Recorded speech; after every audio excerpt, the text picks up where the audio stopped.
You're listening to Southern Fried Sports with Travis Reier on Tide 100.9 in Tuscaloosa. Southern Fried Sports with Bama Online senior analyst Travis Reier on your home for Alabama sports. Tide 100.9 and streaming on the Tide 100.9 app.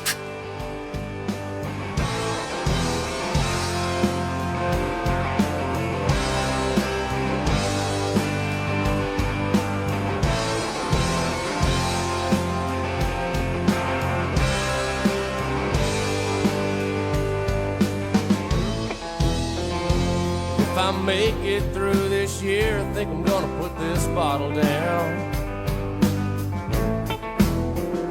I guess as time goes on, I'll grow to miss it less than I will now. And I think I'm gonna tell her that I'm gonna go away for a while, till I can get this demon out. It is 11 a.m. on a Chamber of Commerce Monday in West Central Alabama. It is time once again for Southern Fried Sports on your home for University of Alabama Athletics, Tide 100.9 FM. Travis Reier, senior analyst for BamaOnline.com, part of the 247sports.com network, with you each and every weekday morning from 11 a.m. until noon. The show, as always, brought to you by Peterbrook Chocolatier, right there at 1530 McFarland Boulevard North in the Indian Hills section of Tuscaloosa. I told you at the end of last week, you got Mother's Day coming up. Take care of Mama. Goodness knows she's taking care of you, right? Take care of Mama on Mother's Day with something sweet and delectable from Peterbrook Chocolatier, 1530 McFarland Boulevard North. Joined on the program by the executive producer of Southern Fried Sports, Jacob Harrison. And together, we combine to form the 60-minute buzz of Sports Talk Radio. And I can just envision Jacob Harrison right now with the buzz that Jadeveon Clowney. Javion Cohen. No, excuse me. Devion Clowney might very well be a brownie. Got you shaking in your boots, doesn't it, Mr. Steeler fan? Jacob Harrison, you're fetal right now thinking about Jadeveon and those Browns. Yeah, he and Myles Garrett might combine for 20 sacks next year. Myles might have all 20 of them, but that'll be great. Good for them. Oh, I'm being facetious, of course. I think Jadeveon's pretty much washed. And so, if he goes to the Browns, I don't think the Steelers are going to be assuming the fetal position anytime soon. Jadeveon Clowney, in terms of highlight plays throughout his career, outstanding.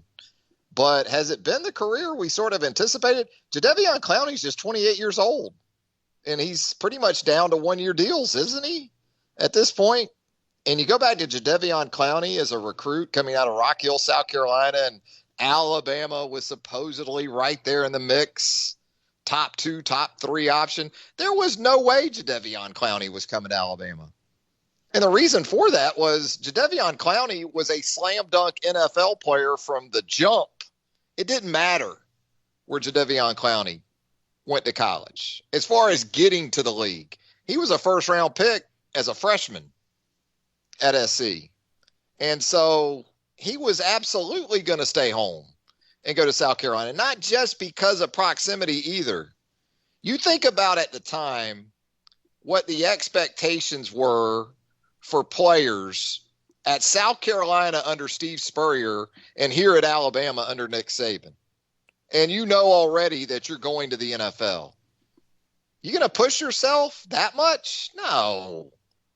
It's not a knock on Jadeveon Clowney. If I was probably 17, 18 years old and I already pretty much knew I had a lotto check, I'd probably go to the place where even the head coach thinks spring football practice and off-season workouts are stupid.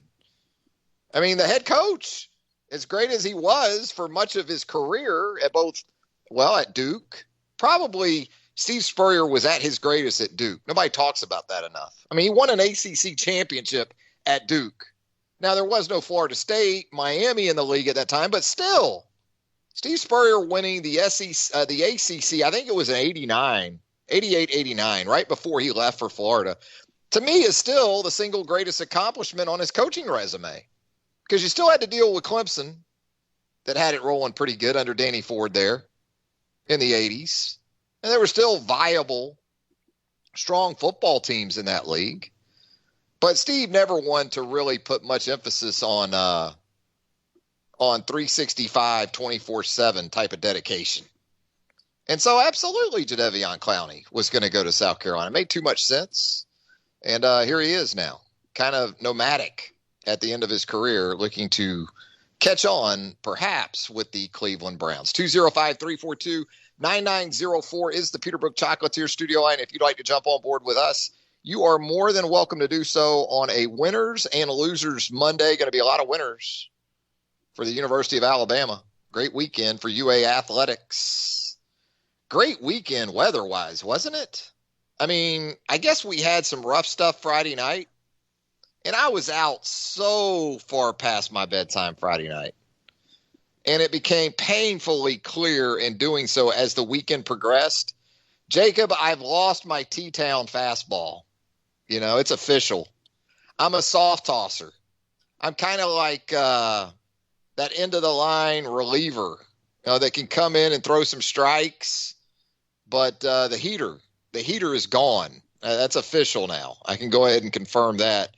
It was a parents' weekend for the Chocolate Lady and myself with that youngest daughter. And so Friday night, there was a plan, into midnight and beyond Friday night. Saturday, get up, let's do a brunch. And then I guess I'd been to one of these plenty of times in my past, but I guess it's evolved into a darty now, they call them. Is that what they're called? Daytime parties or daytime drinking parties or something? I attempted to make it through the one on Saturday afternoon. I came up about 2 hours short. So I'm done. It's the official retirement announcement here on Southern Fried Sports when it comes to the Tuscaloosa nightlife. I'm an old fart. I knew that, but that was reaffirmed over the weekend. And it was a great weekend, though. Got to spend a lot of time with the youngest and had a good time with her and her friends and some other folks. And the weather, again, Saturday, Sunday. I don't know if you went through campus yesterday, like starting at noon through 6, 7 o'clock. We were down there a good bit, passing through on University Boulevard. It was officially graduation pictures day on the University of Alabama campus. I mean, you had the co-eds out in the middle of University Boulevard. You had them up there on the Bryant-Denny sort of brick wall there in front of the stadium outside the Walk of Champions, the Plaza of Champions. Everybody. If you didn't know that spring commencement is upon us, yesterday would have given you a clear signal. It's here because everybody. It was great to be a freelance photographer in Tuscaloosa, Alabama yesterday because you were getting paid. Everybody. Every senior was getting their pictures taken. They should have. It's a great weekend. You also had scrimmage number 2, speaking of Bryant-Denny Stadium, on Saturday there on the hallowed grounds.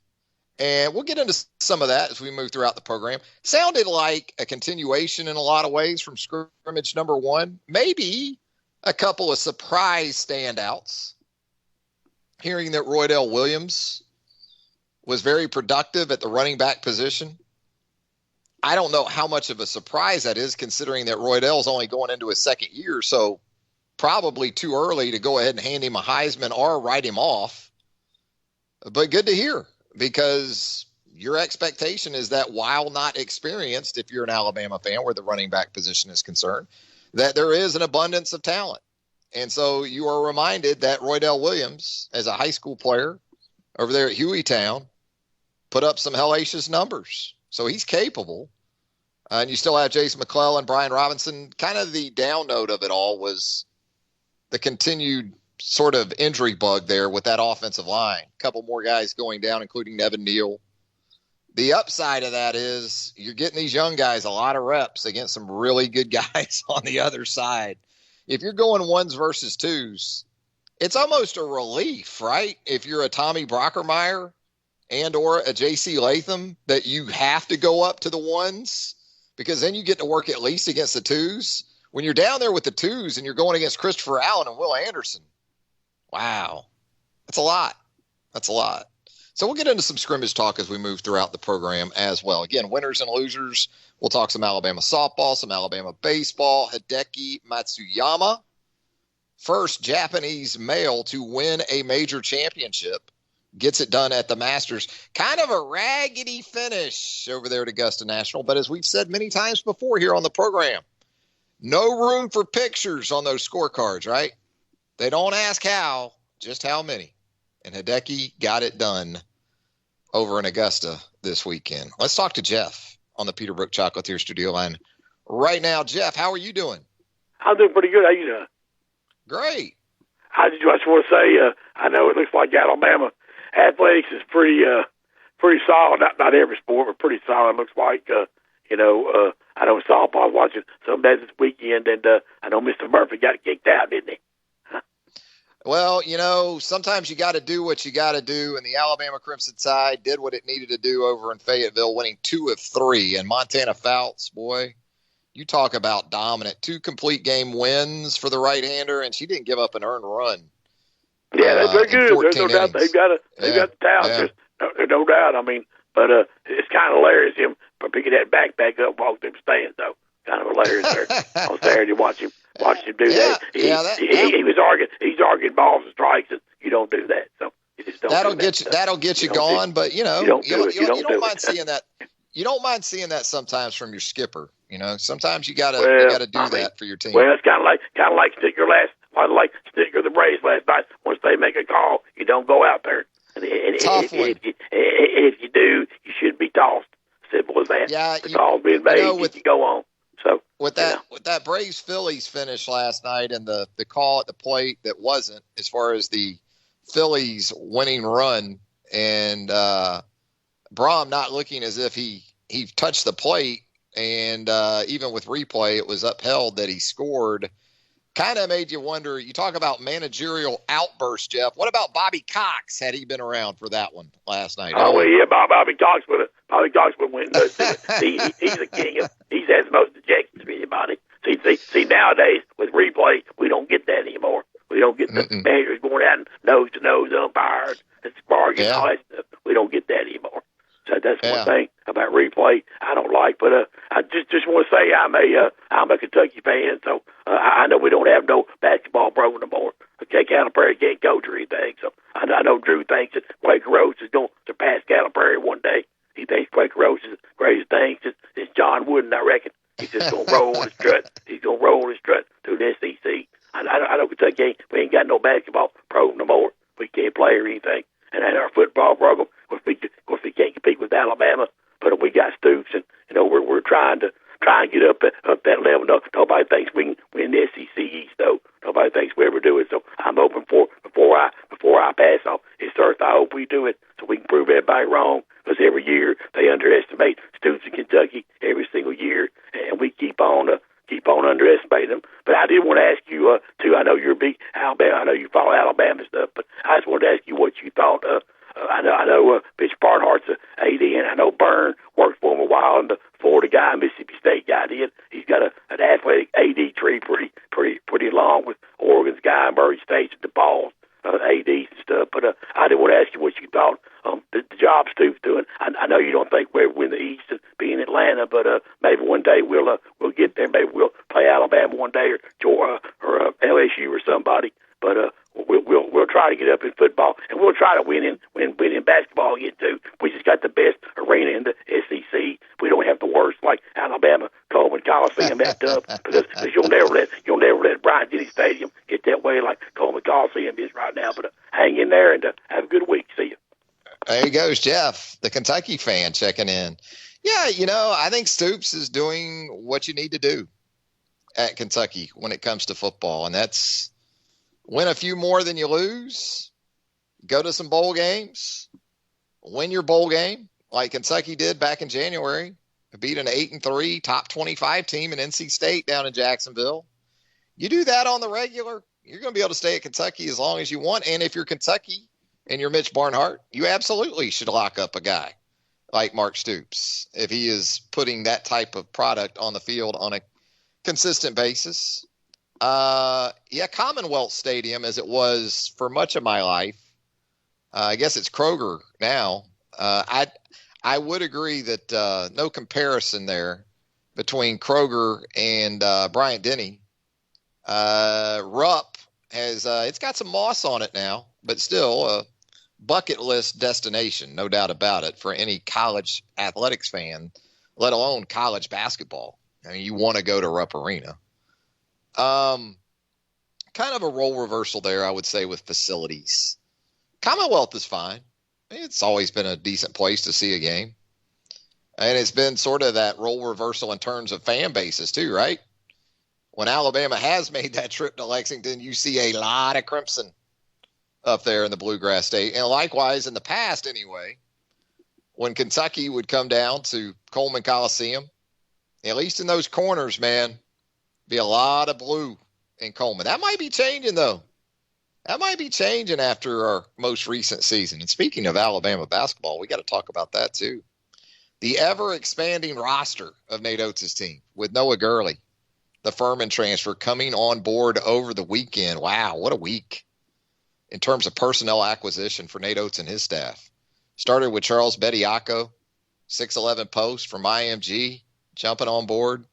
Namari Burnett follows suit, the Texas Tech transfer. And then over the weekend, a guy that Alabama has seen each of the last two seasons while he was at Furman, in Gurley at 6'8". Be interesting to see if he has that kind of versatility as maybe a stretch four. You know, can he shoot the three well enough? Give you something like a Jordan Bruner, Alex Reese, that kind of guy? We'll see. Let's head back to the Peterbrook Chocolatier studio line right now and check in with Jay up in Athens. Jay, how are you doing this morning? Doing good, Travis. How you doing, bud? I am great, sir. Thanks for asking. Hey, just touch on the baseball. Big sweep this weekend. You know, kind of worried starting off the week, the series, because Alabama's not done real well in College Station baseball wise, but just taking those three games, and Antoine John looked real good Sunday. So, you know, gets that record back up there, and then you got Auburn coming in this weekend. If we get a sweep there, we're back over 500, and I think it's looking up for the guys.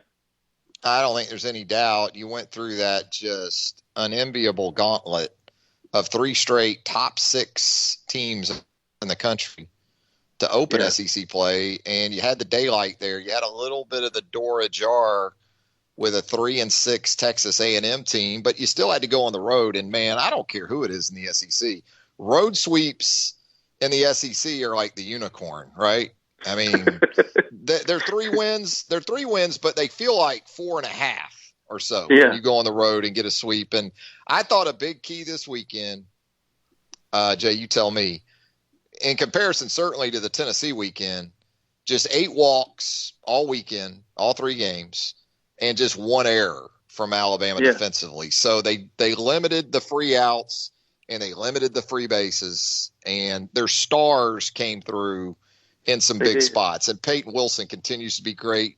I know Denton had a big weekend too, but Dio Dowdy with the 3-run homer yesterday. And, you know, those are kind of the things, that's sort of the formula that they haven't been able to bring all together in an SEC weekend. Well, they finally got it in College Station, it looked like. Yeah, they did. And, you know, and hopefully we'll get Connor back pretty soon and you know, get this thing going. You know, because, you know, we always play, you know, Vanderbilt. We got to go to Vanderbilt at the end of the season. That 3-game series up there, that'll be tough because you know how good Coach Corbin has those guys going up there. So, just, you know, I'm excited. I'm looking forward to it. Going to be down this weekend for a day and going to check out the Auburn series Saturday afternoon. So, I'm looking forward to it, buddy. Perfect weekend coming up around here if the weather cooperates with a day. With Alabama Auburn baseball. Auburn 1-11 in the SEC now after being swept at home by Mississippi State. You know, in some ways, I don't know enough about Auburn baseball to say, but you may be seeing even more validation of Brad Bohannon. Yeah, that's true. If this is the direction Auburn's going without him. Now, they may not. They may rebound from this. They may go on a 10-game winning streak for all I know. And, again, I don't know enough about their situation right now. But it'll be something to kind of keep an eye on, I'd say, with that program and maybe how its trajectory is without a few years removed now from Brad Bohannon being a big part of that over there. You know, Chuck, even though Peyton is the baby of the family, I mean, him and John Parker are identical twins. I'm serious. Yeah. I mean, you couldn't tell them apart if you put them together. I know. There's no doubt. It's uncanny. But the guy I think of the most when I watch Peyton Wilson is Jake Mangum, who was supposed to come to Alabama, was committed to Alabama, ended up going to Mississippi State, set the SEC hits record while there. This feels like the make good, right, for Jake Mangum doing a 180 on Alabama a few years ago.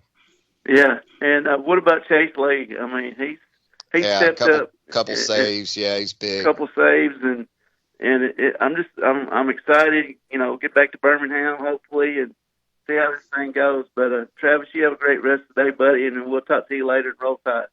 Thank you, sir. Thank you for the phone call. You do the same. Jay checking in from up in Athens, Alabama.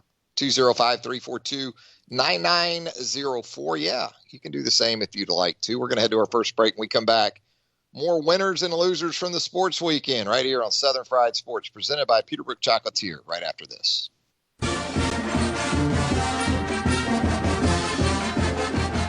From the University of Alabama, this is Crimson Tide Today. It's a daily update on Bama sports, and it's brought to you by C Spire. Add C Spire Fiber to your roster at cspire.com/ALFiber. Hello again, everybody. I'm Roger Hoover. Tickets for the 2021 Golden Flake A-Day Spring Football Game went on sale on Saturday. The annual A-Day game, the 15th and final practice of the spring season for Alabama football, is set for Saturday, April 17th at noon inside Bryant-Denny Stadium. Our radio coverage will begin at 11:30 a.m. General public tickets are being offered at $5 each. Stadium capacity is set at 50% for the spring game. Facial coverings are required for entry into the stadium and to be worn at all times, except when eating or drinking. For any questions, please contact the Athletic Ticket Office and Tide Pride Office at 205-348-2262. I'll have more in a moment. Bad internet is bad for business. We've all been there. Lagging video chats, slow downloads. Oh, come on. It's just not a good look. Instead, call C Spire Business. Our local experts deliver gigabit speeds backed by thousands of miles of fiber for the fastest, most reliable internet around. Period. No excuses, no apologies. Just fiber-fast internet that works. C Spire Business. See how our fiber solutions can help power your success at cspirebusiness.com. Join us tonight for Hey Coach, presented by Alpha Insurance on the network at 6 p.m. Central. We'll be hosting the show live from Baumhauer's Victory Grill in Tuscaloosa, and we'll be joined during the show by Director of Athletics Greg Byrne, as well as softball head coach Patrick Murphy. We'll also cover the latest in Crimson Tide athletics. The show begins at 6 p.m., and we'll be streaming live as well. And that's your Bama update. Crimson Tide Today, brought to you by C Spire. Crimson Tide Today is a production of the Crimson Tide Sports. Tide 100.9 Tuscaloosa weather. A warm afternoon with a mostly sunny sky. The high today 82. Fair tonight with the low at 56. Tomorrow partially sunny and warm. The high 83. Wednesday cloudy and cooler. A chance of showers during the day. Maybe a thunderstorm in spots. The high 73. I'm James Spann on the ABC 3340 Weather Center on Tide 100.9. It's 77 degrees in Tuscaloosa. Tide 100.9. For more coverage of Alabama football, visit us at Tide100.9.com or download the free Tide 100.9 app. The Crimson Tide will not be denied.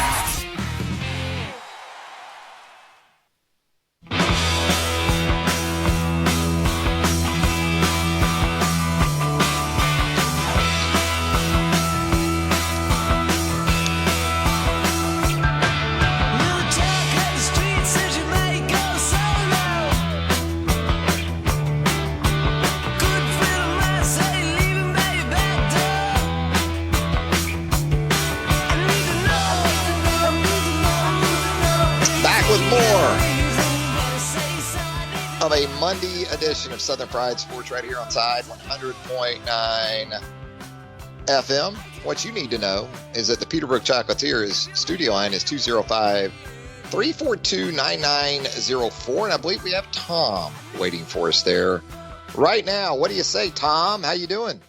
I'm doing good, Travis, and yourself. I am doing fine, sir. Thank you for asking. No problem. I'm glad to hear it.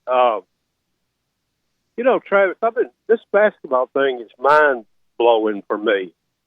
We go to the Sweet 16. I'm kind of copying Gary Harris. And then here comes this coaching staff, and,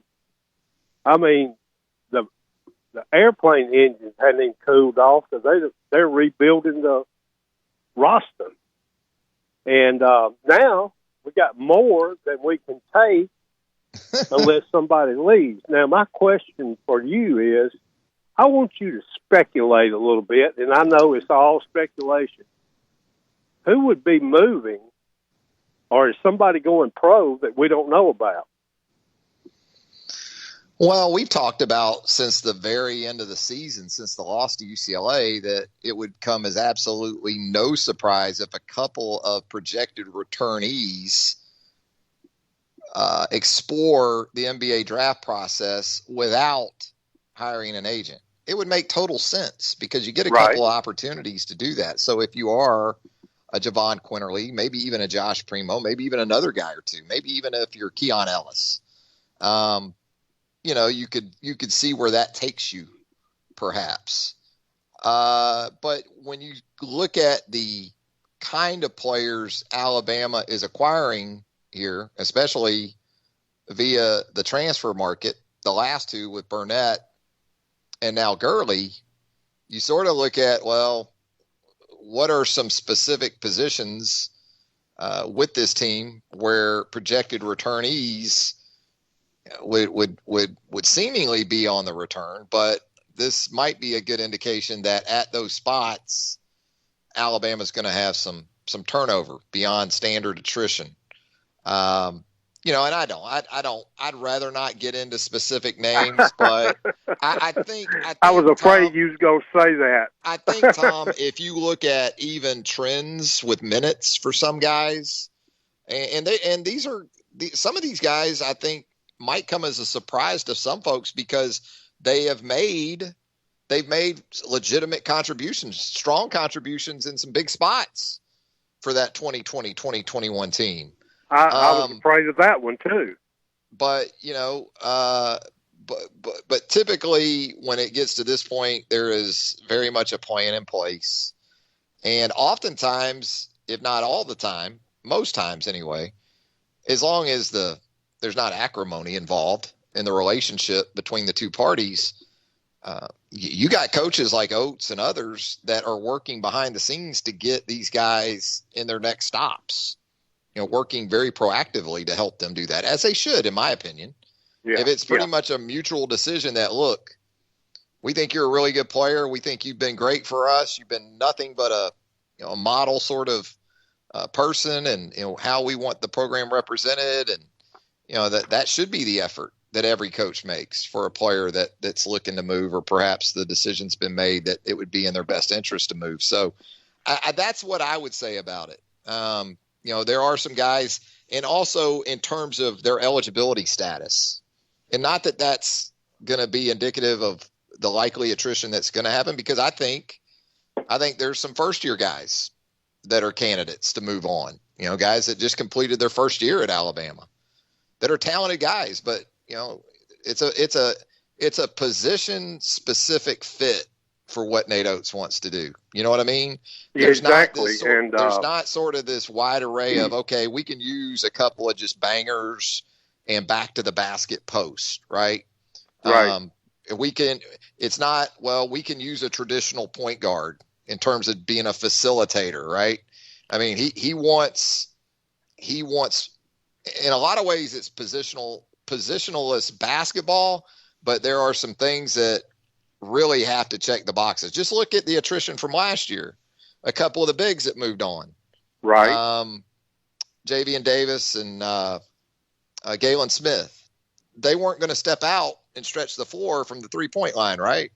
Right. So if you got a guy or two like that right now,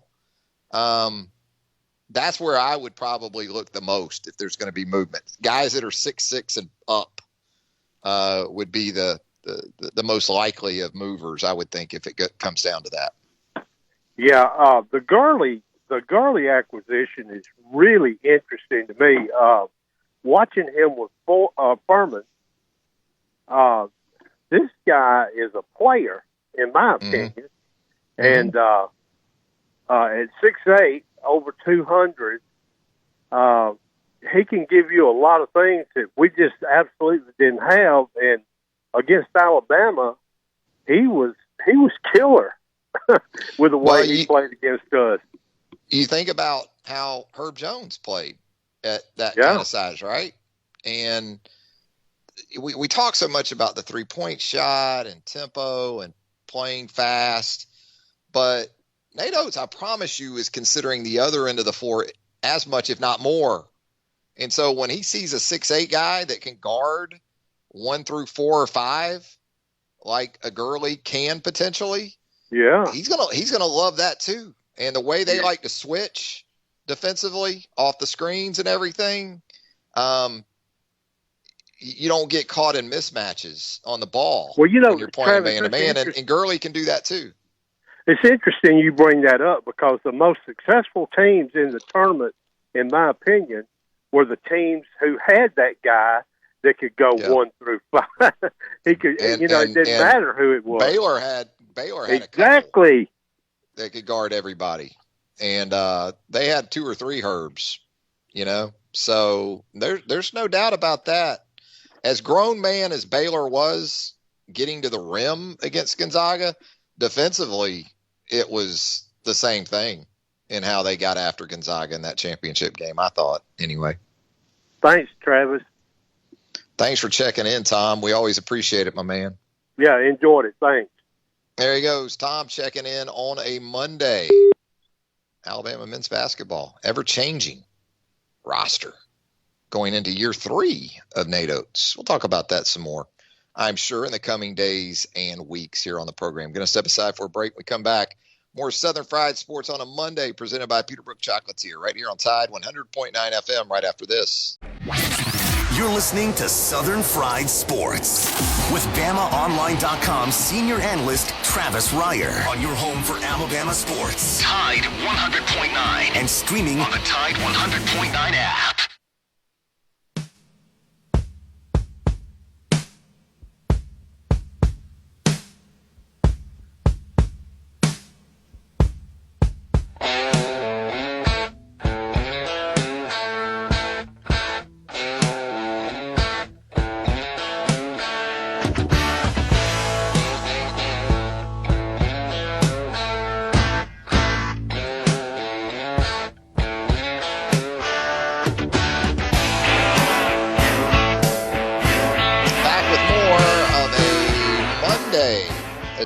Of Southern Fried Sports right here on Tide 100.9 FM alongside executive producer Jacob Harrison, who earlier in the program proclaimed that he is in fact not scared of a potential Myles Garrett, Jadeveon Clowney bookend situation up there in Cleveland, Ohio. As a Steeler fan, Jacob Harrison ain't scared. Probably even got one of those stickers on the back of his ride. Remember those? Ain't scared stickers with the little guy peeing on something? Those were pretty big about a decade or so ago.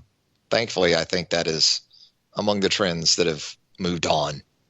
205-342-9904 is the Peterbrook Chocolatier studio line. By the way, if you or someone you know looking for part-time employment, the Chocolate Lady's hiring part-time help right now. 205-752-0211 or stop by the shop, check in with the Chocolate Lady, and make it happen with Peterbrook Chocolatier. You're not going to work many better places, are you, than a chocolate store?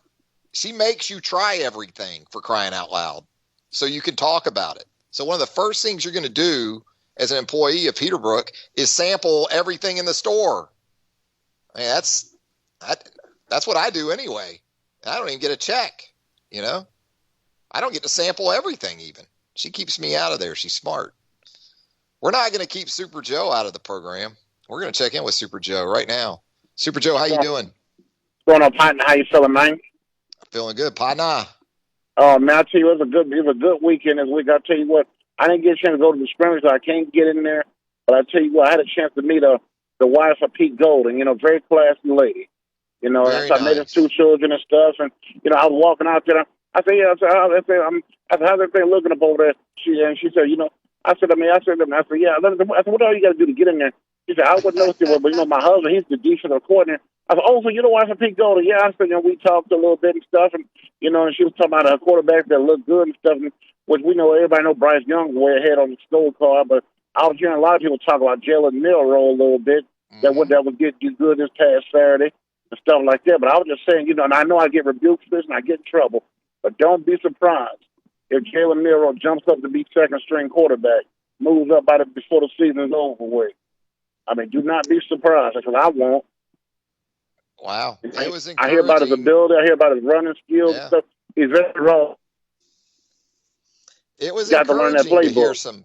some positivity about the early enrollee. And look, the reality of the situation is you're not having to sort of expedite his development. There's going to be, based on where he's from, based on his skill set, there's going to be the inevitable comps to Jalen Hurts for Jalen Milroe, even his name.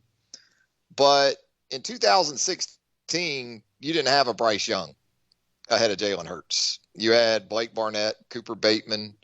So, and not that they were entirely rushing Jalen, but it just worked out that he was their best option by about the second quarter of the SC game to open that 2016 season.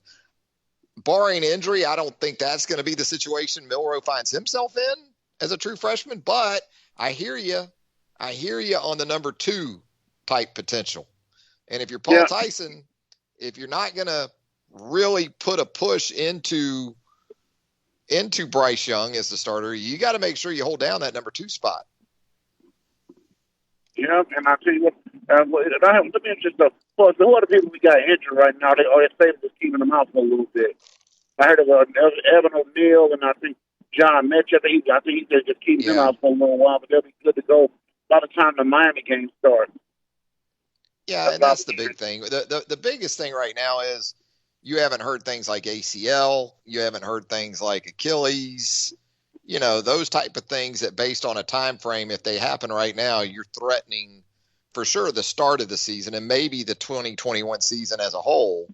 So that's been a real positive. Yes, you've had some guys go out of scrimmages like Evan Neal, like Javion Cohen, Neil Ekiyor you knew was out, Mechie you knew was out, Malachi Moore on the defensive side qualifies in that category as well. But you said it, Miami is what matters most, and from that perspective right now, it sounds like you're still in a good place from a health perspective.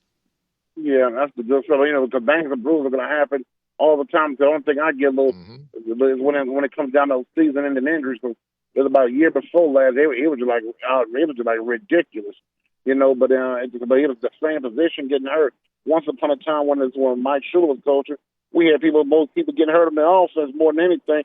That was, but like I said, we got a great strength and conditioning coach right now, Matt Ray, and then you got I'm thinking the Baloo. And so I tell you what, though, I'm very optimistic, and I tell you what I'm working on right now is getting my Mississippi State ticket and stuff, and then trying to build up and save money on getting my SEC championship ticket.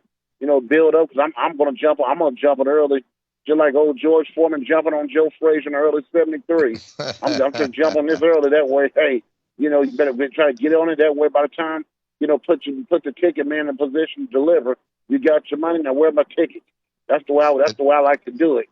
You gonna be at 8A? You gonna be at the scrimmage? I'm gonna try to be at 8A game because I might not get out work like 5 or 6 in the morning. But anyway, either way it goes, I'm gonna watch it whether it be on TV or down there because But I'm saying it like this. I'm gonna try my best to be at 8A. I'm gonna try my best to do it this year. All right. Well, we'll be checking. On you, Super Joe. Well, all right, then. Well, Travis, good talk with your partner and roll tide, man. All right, partner. Take care of yourself, all right? We'll talk to you soon. sounded like Super Joe was like down at Bryant Denny Saturday, just sort of hanging around, trying to maybe sneak in one of them gates. Said he chatted up Pete Golding's wife. Couldn't get on the pass list, it sounds like, though. But he got us some info on the quarterback situation. Love the intrepidness of Super Joe. It's all about getting that scoop, all about getting that info.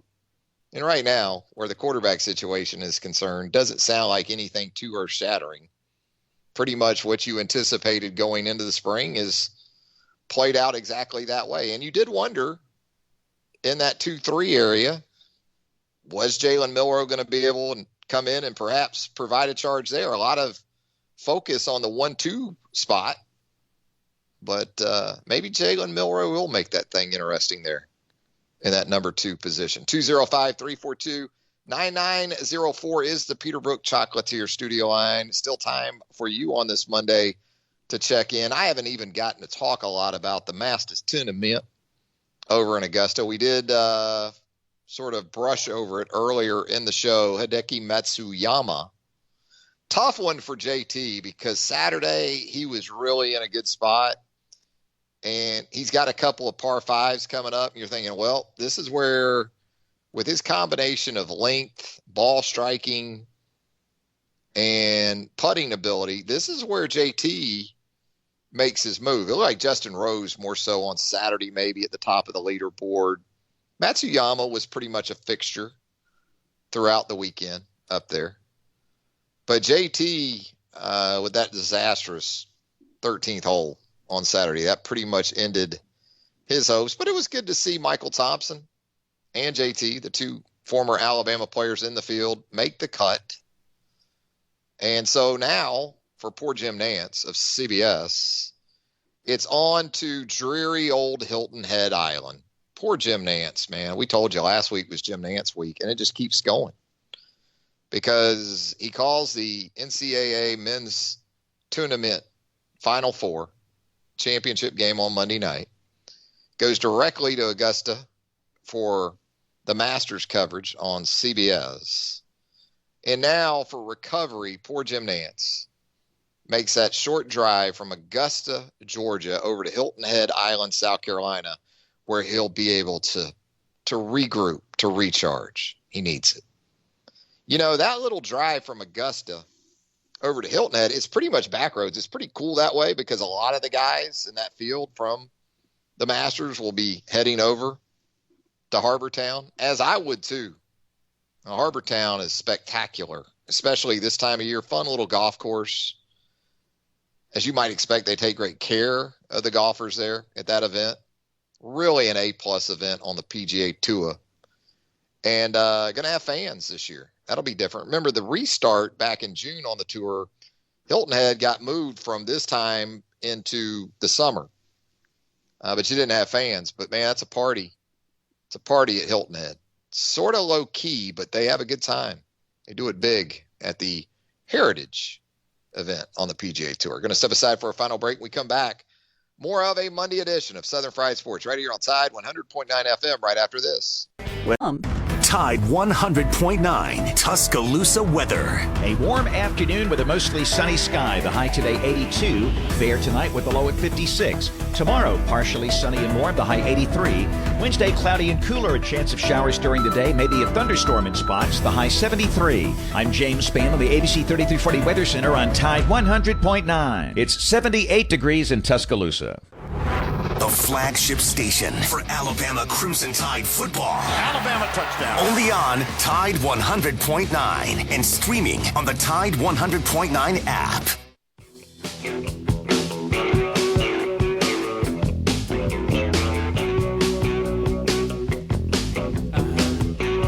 Shattered. Love and hope and sexy dreams are still surviving on the streets. Look at me.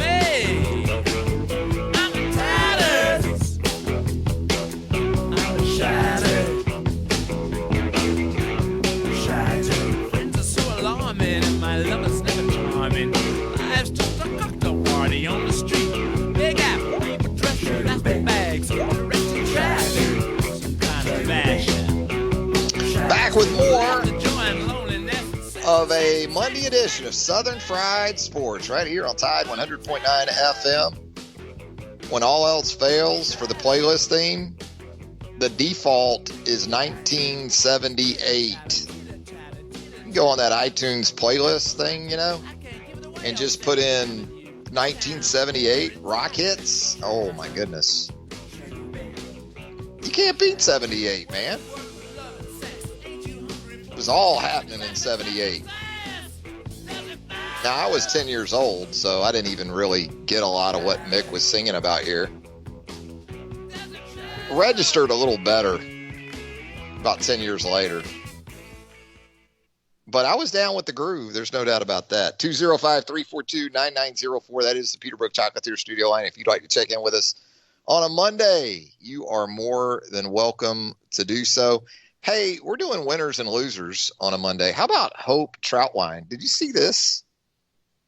Pitcher for North Texas, softball pitcher for North Texas. 21 batters faced on Sunday. 21 strikeouts. Struck out all 21 Arkansas Pine Bluff batters she faced in a 3-0 victory. You go do it, Hope.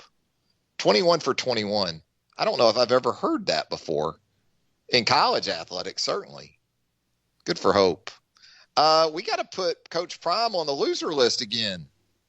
I don't know if you saw this on Saturday, but Deion Sanders, first-year head coach at Jackson State, dropped his third straight game as head coach of the Tigers, and he is now 0-2 against teams from the state of Alabama. Bama State got him a couple weeks ago down in Montgomery and then trolled him on the video boards. And then it was Alabama A&M over the weekend, this time in Jackson, taking Coach Prime to the woodshed. Did you also see Eddie George, former Tennessee Titans running back, going to be the new head coach at Tennessee State? It's cool to see at these historic black colleges and universities, these stars like Eddie George and Deion taking over programs. Makes you wonder who could be next. How about Jerry Rice? Jerry Rice, Mississippi Valley State. Mama's calling. Time to do it. Can't help but think of the late, great Steve McNair either, where Alcorn State's concerned, right? Kind of wonder if Steve McNair was still with us. Maybe he would be in line down there with the Braves of Alcorn State. But Eddie George going to take over at Tennessee State. Deion wasn't happy after this latest loss either. Not sure if you heard or read the post-game remarks. But now that Deion's like 2-3 and he's already made a quarterback change, Deion pretty much told the media on Saturday after that loss to A&M that we got better players coming. He essentially said that. He had held off on throwing the inherited roster under the bus until this latest loss. And then it was big changes coming to the roster. And you look at the talent that JSU looks to have coming in, and you sort of expect that. But Deion pulling no punches now where the players are concerned. Kind of tough on his guys, I thought, after that latest loss. 205-342-9904. Hey, Jacob, it seems like, we kind of anticipated this, but the Mac Jones talk nationally is really getting intense. And you got a lot of haters out there with Mac. Now, you're a smokescreen guy. You think the Niners at 3, you're very much on record. You're dying on that smokescreen hill. And we're coaching you to do that. We're encouraging you to do that. But, man, some of the national folks are coming after Mac a little bit as a potential number 3 guy behind Trevor Lawrence and Zach Wilson. Coming to get him. Coming to get Mac Jones. Getting a little heated with Mac. It stems from a place of fear, I think, because these guys, they don't want to be proven wrong, at least not by a team, trading up to go get Mac Jones. Like Chris Collinsworth coming in and saying there's no way in God's world that Kyle Shanahan traded up for Mac Jones. Bro, you don't know that. All all of these quarterbacks. I saw the Pat McAfee show laid out a graphic of all the quarterbacks drafted in the first round since 2010, and it's just slap full of busts. You have no idea who's going to pan out. Well, it's really amazing that we're so sold on Zach Wilson, but we're not sold on Mac. You know what I mean? And I get it. It's because pro day and dynamic ability and athleticism and Mahomes like sort of twitch and things like that. You know, that's where we love Zach Wilson. But do we really know what Zach Wilson's going to do once you put him at that level? Going against that kind of competition? Heck no, we don't. But we don't hear any of that with a guy coming out of BYU, you know? But he can scramble, and he's got a powerful arm, Travis. Right. That's all you need to be successful in the NFL, apparently. Exactly. That makes you Pat Mahomes. But that's not Mac, so he's a scrub. Yeah. Boy, the Mac Jones storyline is just going to absolutely dominate leading up to the draft here in a couple of 3 weekends. But you know who doesn't seem bothered by it in the least? Mac Jones. And if anything, in the words of Dabo Swinney, just more and more free fuel for the other guy. You know, just the other guy in Mac Jones. 205-342-9904 is the Peterbrook Chocolatier studio line as we wrap up a Monday edition of Southern Fried Sports. Yeah, you got a busy week coming up too. Before you get the Alabama-Auburn baseball series going here this weekend, you got Sanford in here tomorrow evening at the Joe, 6 p.m. first pitch. And then that Auburn series is Thursday to Saturday this week. So it's going to be happening pretty quick for Brad Bohannon's team. And with the way they played in College Station, you probably don't mind getting back on the field as soon as possible. Alabama softball, Bama State in here Wednesday, and then another huge series. I talked about it going into last weekend's trip to Arkansas. Back-to-back series with Arkansas and Florida would be very much a defining sequence in terms of the Crimson Tide's quest for an SEC championship. Arkansas at 13-2 in the league now after dropping 2 out of 3 to the Tide. Florida sits at 10-2. Alabama at 11-4 in the SEC. So there you go. Sets the table for you for the rest of the week on the Diamonds. Thank you so much for tuning in to Southern Fried Sports. Thanks to Jacob Harrison, as always, for making the show go. The lunch whistle on this Monday. Southern Ale House, 1530 McFarland Boulevard North. I've told you many, many times, you've got a case of the Mondays. The best place to take care of that is at Southern Ale House. Great sandwiches, great burgers, great plate options. And then happy hour coming up later this afternoon never fails to deliver either at Southern Ale House, 1530 McFarland Boulevard North. Until 11 a.m. on Tuesday. Have a great rest of your Monday, everybody.